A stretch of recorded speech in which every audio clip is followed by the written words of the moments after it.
seen the lunches that are in the students' lunchboxes lately? Yeah, I have. I have seen a bunch of junk food like chocolates, cupcakes, chips. I barely see any of the students with fruits or vegetables for lunch. I wonder if these families are struggling with what to feed their kids and how much of each food group to give them. I know in my classroom, I have a couple of students that are English language learners, and their parents do not speak English. I think that if teachers, cafeteria staff, and school board members work together to come up with some sources that could be translated into their language to help these families feed their children properly. I think you bring up a very good point. I have a few ELL students in my class as well. Our school has nutrition events where the families and students are invited to come and learn nutritional basics. The students can participate in games that will help them become more engaged and interested in nutrition. For families that do not speak English, it must be hard for them to participate in these events if there is most of the information and the games are in English. That is very true. Even for low-income families, it can be harder for them to provide their children with proper meals. Educating them on the free breakfast and free reduced lunch can help their children get the nutrients they need to grow and be good learners. Okay, tomorrow I'm going to teach my students about the My Plate program and website. It can be used to teach students, parents, and educators about nutritional information, and the website has fun educational games so the students can be more engaged. I love that.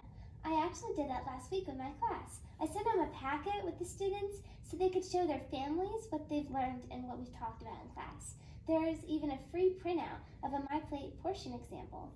I know that in recent years, students have been doing a lot more passive activities, like playing video games and watching TV. I've been trying to incorporate more active games in my classroom so students can get up and move while they learn. I know growing up, I learned best this way. I also think that moving your body is very important. I have been noticing the same thing. Most of the work that my students have been doing has been on electronics and sitting at their desks.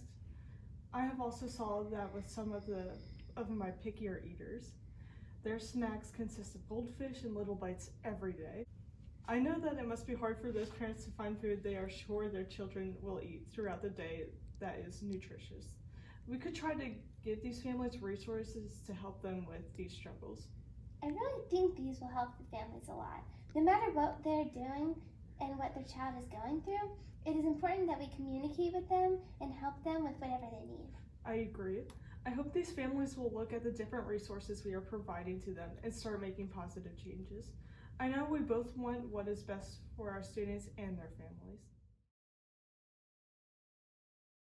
The nutrition that the students are eating today has turned out to be a huge problem.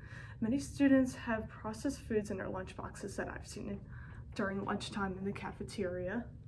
And during these times, it can be exceptionally hard for lower income families because inflation has gone up, the food prices have gone up, and the only foods that they can get that are cheaper are the processed foods.